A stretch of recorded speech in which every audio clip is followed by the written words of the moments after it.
ചന്ദ്രിക കാണുന്നേ, നറുപുഞ്ചേരി പൂക്കുന്നേ, നൊമ്പരം ചൂടും കൽബിന്റെ മേട്ടിൽ ചന്ദ്രിക കാണുന്നേ.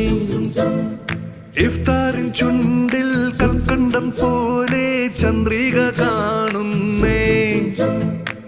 നബി നല്ലൊരു നീർത്തടം, ഉറവ തീരാ സംസമായി, നേരാകും നോമ്പും കൊണ്ട് ത്യാഗപ്പും പുണ്യം നേടി റബ്ബേ നിൻ കണ്ണിൽ ഞാനെത്തി.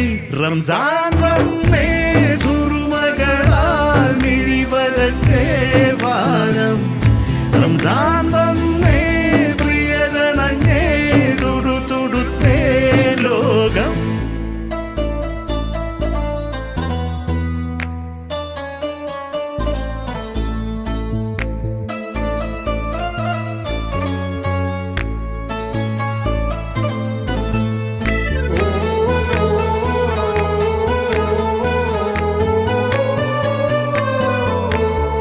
വാഴുന്ന റബ്ബിൻ സക്കാത്തല്ലേ, വീഴാതെ കാക്കും കാരുണ്യമേ.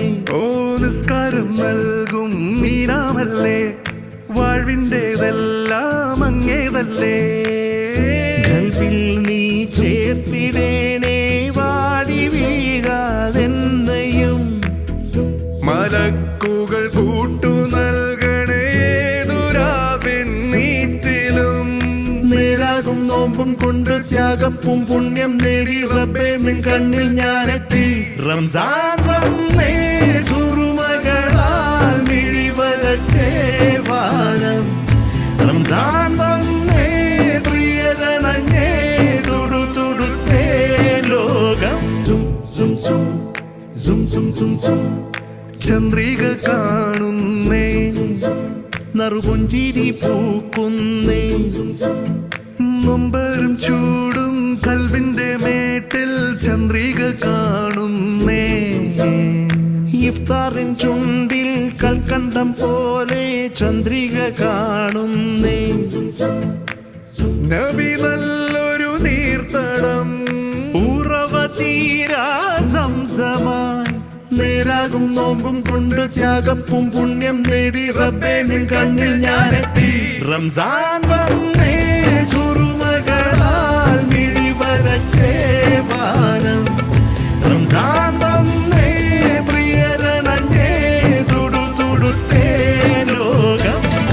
റംസാൻ വന്നേ, സുറുമകളാൽ മിഴിവരച്ചേ വാനം. റംസാൻ വന്നേ, പ്രിയരണഞ്ഞേ, തുടുതുടുത്തേ ലോകം.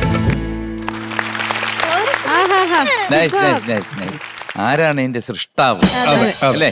എന്നാ പിന്നെ സൃഷ്ടാവ് തന്നെ സംസാരിക്കട്ടെ. ചേർത്തേട്ടാ പാറു, ഇത് ഇങ്ങനെ ഒരു അവസരമാണ്. ഇപ്പൊ നമുക്ക് ഒരു പാട്ട് വേണമെന്ന്, ഇപ്പൊ ഈ ഏത് പാട്ട് എടുത്താലും റൈറ്റ്സ് ആണ്. നമ്മൾ വിചാരിക്കാത്തവരുടെ കയ്യിലൊക്കെ റൈറ്റ്സ്. ഞാൻ സതീഷിന്റെ അടുത്ത് സതീഷെ ഞാനൊരു പാട്ടുണ്ടാക്കാം. അപ്പൊ സാറ് എഴുതിക്കാൻ ആളില്ല. ഞാൻ പറഞ്ഞു അത് ഞാൻ നോക്കിക്കോളാം പറഞ്ഞിട്ട് ഞാനിത് ഉടനെ തന്നെ ഒരു ട്യൂൺ പാടി നമ്മുടെ എഞ്ചിനീയറിന് അയച്ചു കൊടുത്തു. മൊബൈലിൽ തന്നെ റെക്കോർഡിംഗ് എഞ്ചിനീയറിന് അയച്ചു കൊടുത്തു. ഇപ്പം തന്നെ അയച്ചു കൊടുത്തു. അതിന്റെ ഒരു കോപ്പി എടുത്ത് എനിക്ക് പെട്ടെന്ന് തോന്നി നമ്മുടെ ജിസ് ജോയില്ലേ ഡയറക്ടർ, ജിസിനെ കൊണ്ട് എഴുതിക്കുക എന്ന് പറഞ്ഞ് ജിസിനും അയച്ചു കൊടുത്തു. ജിസ് ആ സമയത്ത് ചെന്നൈയിലായിരുന്നു. ഞാൻ പറഞ്ഞു ജിസേ ഇത് എനിക്ക് പാടേണ്ടതാണ്, ഇത് പെട്ടെന്ന് എഴുതി ചേർത്തിട്ടാ ട്യൂൺ അയക്ക്. ഇപ്പൊ ട്യൂൺ അയച്ചാൽ എനിക്ക് ഭയങ്കരമായിട്ട് ഇഷ്ടമാണ്. ഞാൻ പറഞ്ഞു അതുപോലെ ലിറിക്ക് ഇങ്ങോട്ട് പോരട്ടെ. അതൊരു 15 മിനിറ്റിൽ അദ്ദേഹം ലിറിക്ക് എഴുതി അയച്ചു. ഇതിലെ കാര്യം അല്ല അണ്ണാ, പ്രധാനമായിട്ട് താങ്ക് യു അണ്ണ. അതാണ് അങ്ങനെ ഒരു ട്രാൻസ്പെറന്റ് അറേഞ്ച്മെന്റ് ആണ്. ഇതിന്റെ പ്രധാനമായിട്ട് പറയേണ്ട ഒരു ജിസ് എന്താ പറയേണ്ട ഒരു ക്രിസ്ത്യൻ ഫാമിലിയിലുള്ള മനുഷ്യനാണ്. കമ്പോസ് ചെയ്തത് ഒരു ഹിന്ദുവാണ്. ഇത് പാടിയത് ഒരു മുസ്ലിമും ഒരു ഹിന്ദുവും ചേർന്ന്. ഇതിൽ കൂടുതൽ മതമൈത്രി വേറെ എവിടെ? ഇതാണ് യഥാർത്ഥ മതമൈത്രി. എവിടെ?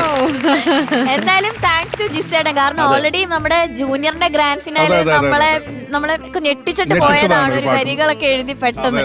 അപ്പൊ എന്തായാലും താങ്ക് യു ജിസേട്ടാ, താങ്ക് യു ശരത് സർ. ഈ ഒരു സന്തോഷം എന്ന് പറയുന്നത് ഞാൻ ഇദ്ദേഹത്തിന്റെ കമ്പോസിഷനിൽ പാടും എന്നുള്ളത് ഞാൻ ജന്മത്തിൽ ഞാൻ വിചാരിച്ചിട്ടില്ല. എന്നെ ശരത്തേട്ട് വിളിച്ചിട്ട് ഷാനയുടെ ഇങ്ങനെ ഒരു പാട്ടുണ്ടെന്ന് പറഞ്ഞപ്പോ ഞാൻ അടച്ച തമ്പുരാനെ എന്താണാവോ വരാൻ പോകുന്നത്. ഞാൻ അപ്പൊ തന്നെ പറഞ്ഞു എനിക്ക് നിങ്ങളുടെ ഈ ഒന്നും എനിക്ക് പറ്റില്ല കേട്ടോ എന്ന്. സ്വരങ്ങളൊന്നും എനിക്ക് അതൊന്നുമല്ല ശൈലി ഉണ്ടല്ലോ സംസാരം അതൊന്നുമല്ല എന്ന് പറഞ്ഞ് ഈ പാട്ട് ഞാൻ കേട്ടപ്പോ സൂപ്പർ. ഞാനപ്പോ തന്നെ ഞാൻ പറഞ്ഞു ഭയങ്കര പ്യോറിറ്റി, അതാണ് ഞാൻ തുടക്കം തൊട്ട് പറഞ്ഞു, ഭയങ്കര പ്യോറിറ്റി ഉള്ളൊരു കമ്പോസിഷൻ, ഭയങ്കര ഒരു ഡിവിനിറ്റി നമുക്ക് അപ്പൊ തന്നെ ഫീൽ ചെയ്യുന്നു. പിന്നെ ശരത്തേട്ടൻ പറഞ്ഞ പോലെ തന്നെ ഒരു ഭയങ്കര ഇന്നസെൻസ് ഉള്ളൊരു പാട്ട് ആയിട്ട് എനിക്ക് ഫീൽ ചെയ്തു. അപ്പൊ അതിന്റെ ഒരു ഭാഗമാവാൻ പറ്റിയതിൽ താങ്ക് യു മനുഷ്യ.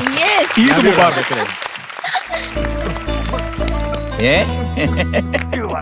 മതി മതി മതി വിട്.